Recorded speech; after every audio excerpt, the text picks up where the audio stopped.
What is a calorie? So because we're going to be talking about it a lot, I figured we'd go into a little detail about what a calorie is. A calorie is a unit of energy used to calculate how much we are using or gaining.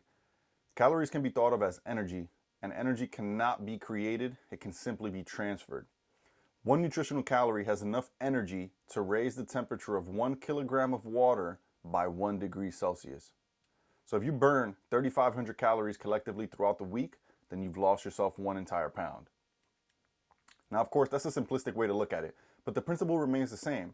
So now if you ate an extra meal every day for that same week, then you might have had a caloric surplus of plus 3,500 calories, which would essentially put you at 1 pound of weight gain.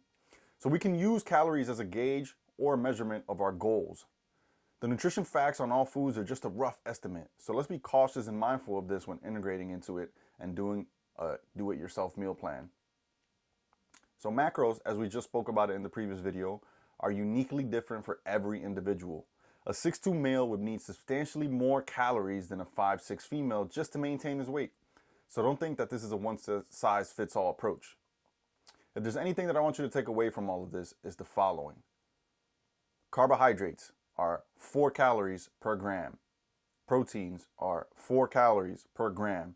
And fats contain 9 calories per gram. So that's roughly double the amount found in the other 2 macros.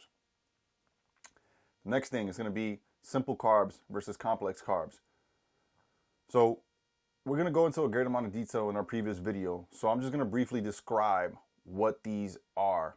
Simple carbs will digest quickly. Think candy bar. Complex carbs will digest slowly. Think broccoli.